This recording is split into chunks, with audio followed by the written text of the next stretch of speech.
Assalamualaikum warahmatullahi wabarakatuh. Alhamdulillahirabbil alamin. Assalatu wassalamu ala asrafil anbiya'i wa mursalin wa ala alihi wa sahbihi rasulillahi ajmain. Puji syukur marilah kita ucapkan kepada Allah Subhanahu wa taala. Pada pagi hari ini kita masih diberikan nikmat hidup, sehat dan kesempatan sehingga kita dapat mengikuti pembelajaran pendidikan agama Islam dan budi pekerti kelas 7 bersama Ibu Fiti Medona SPDI. Anak-anakku sekalian, sebelum kita mengawali pembelajaran pada pagi hari ini, marilah sama-sama kita mengawali pembelajaran dengan membacakan basmalah. Anak-anakku sekalian, dalam kehidupan sehari-hari kita butuh sebuah pengetahuan ataupun ilmu.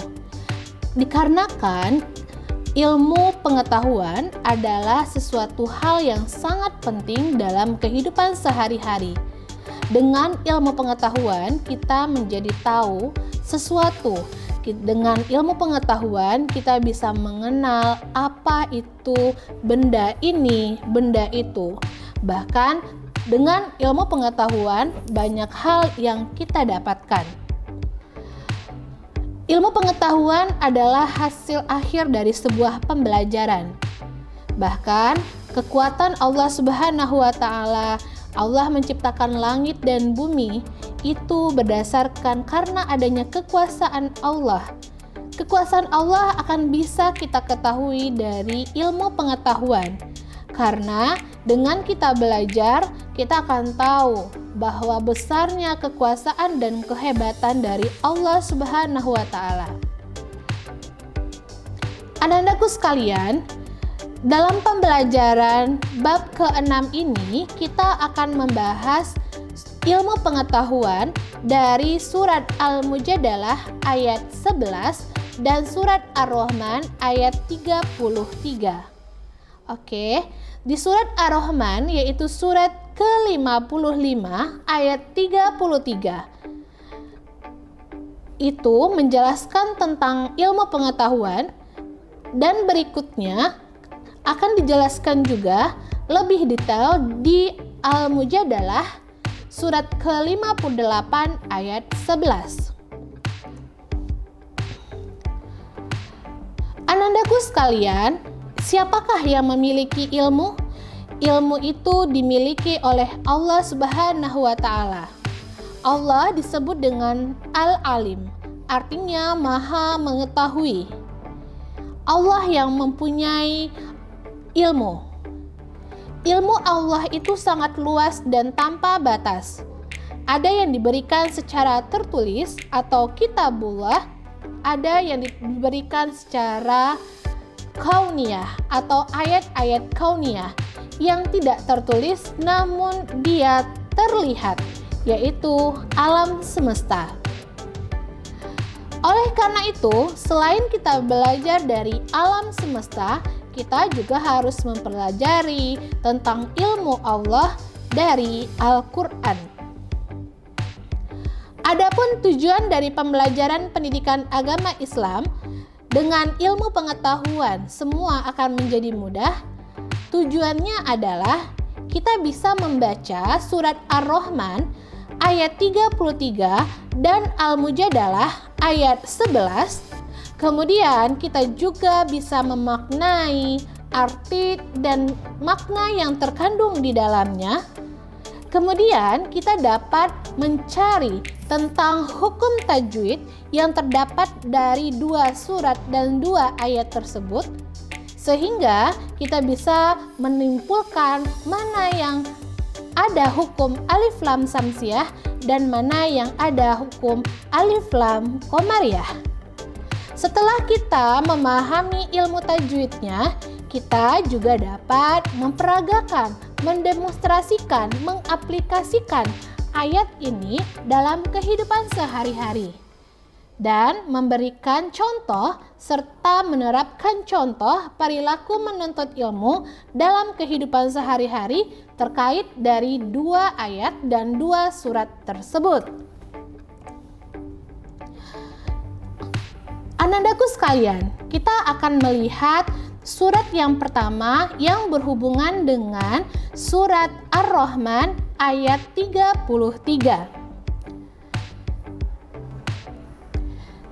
A'udzubillahi minasyaitonirrajim. Bismillahirrahmanirrahim. Budona akan penggal di sini. Ya ma'syaral jinni wal insi in istata'tum an ta'fuzu min aqtaris samawati wal ar fanfuzu la tanfuzuna illa bisultan. Ayat yang kedua, surat Al-Mujadalah ayat 11. Bismillahirrahmanirrahim.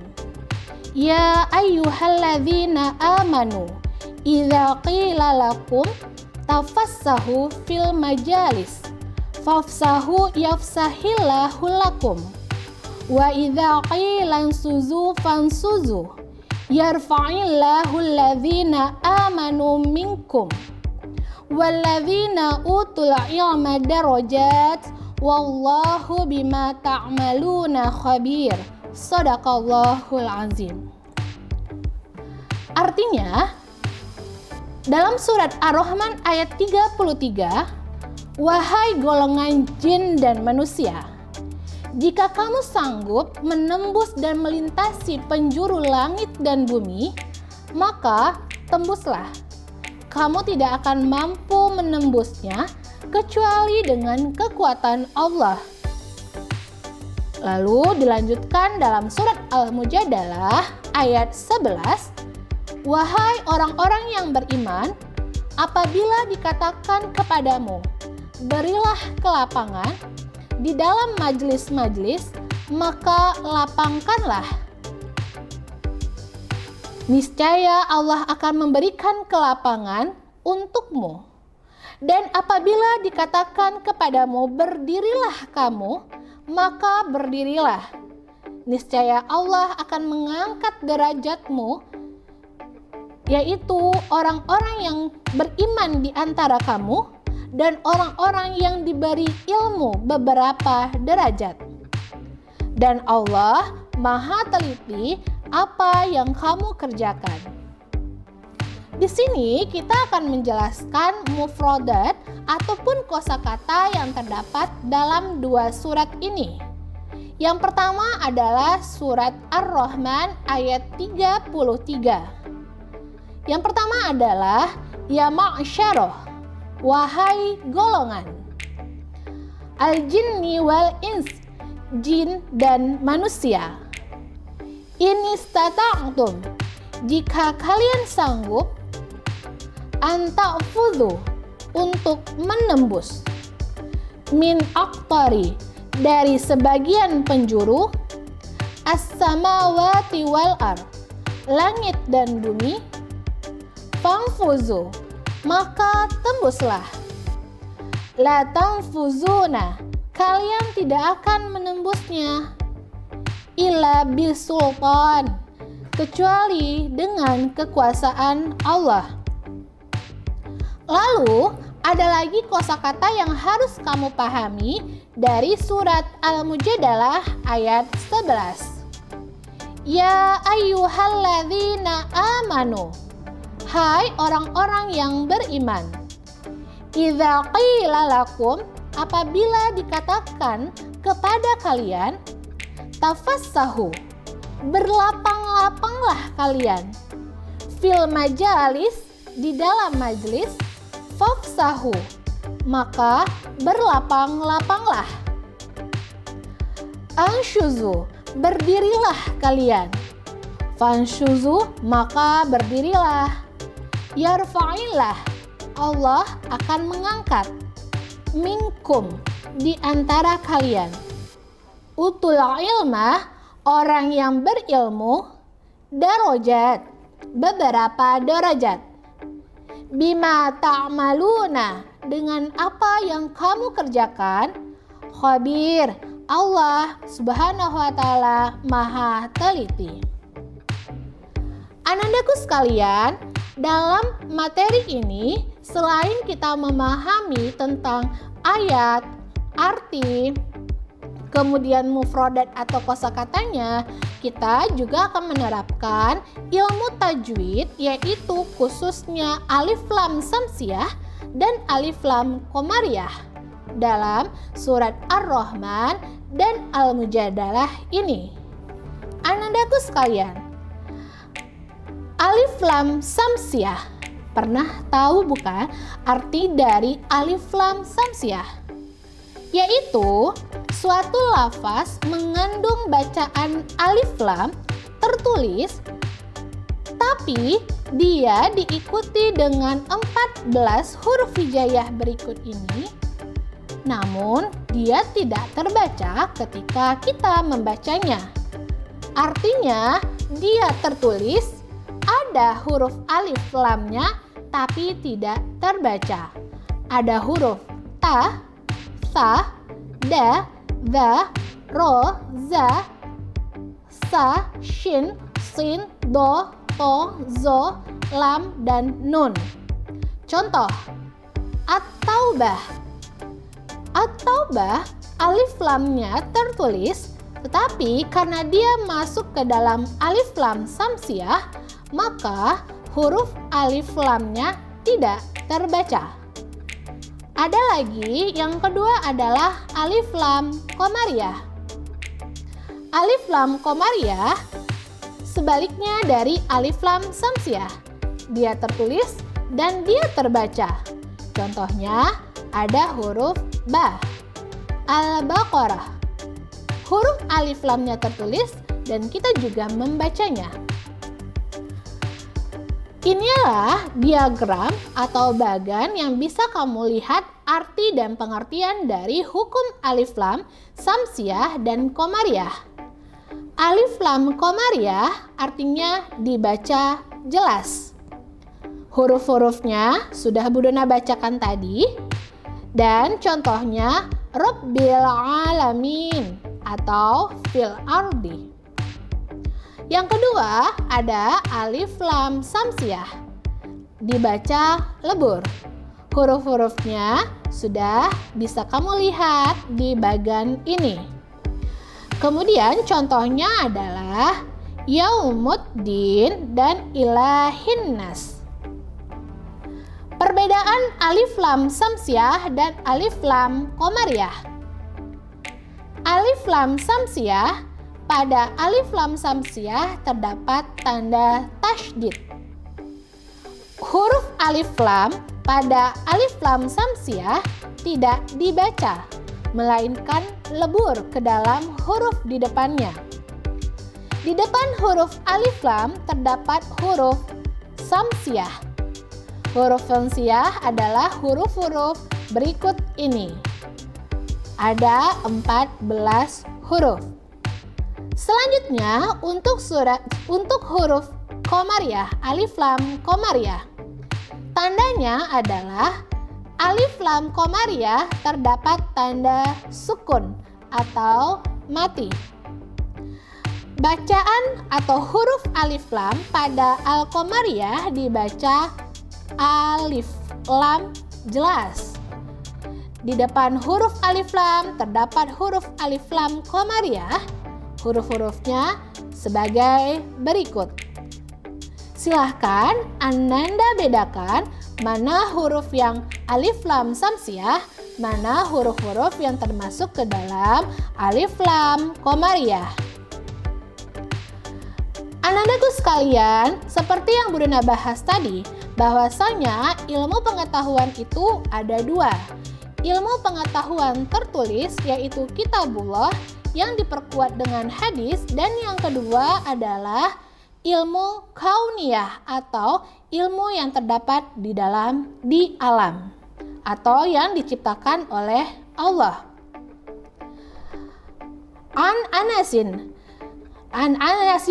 Malik radhiyallahu anhu anin Nabi sallallahu alaihi wasallam talabal ilmi faridatun ala kulli muslim. Artinya dari Anas bin Malik radhiyallahu anhu, ia berkata, Rasulullah Shallallahu alaihi wasallam bersabda, menuntut ilmu itu adalah kewajiban bagi setiap orang Islam. Man arada dunya fa'alaihi bil ilmi wa man arada akhirah fa'alaihi bil ilmi. Artinya, jika kamu ingin mendapatkan dunia harus dengan ilmu, jika kamu ingin mendapatkan akhirat harus dengan ilmu, jika kamu ingin mendapatkan dua-duanya juga harus dengan ilmu.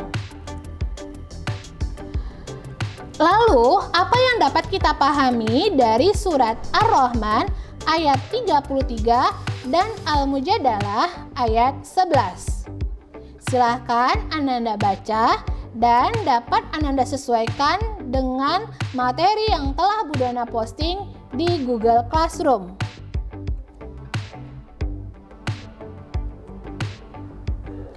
Selanjutnya, kita akan membahas aplikasi apa yang terdapat di dalam surat Al-Mujadalah ayat 11 dan Ar-Rahman ayat 33 sehingga kita dapat menerapkannya dalam kehidupan sehari-hari. Senang membaca buku-buku pengetahuan sebagai cinta ilmu.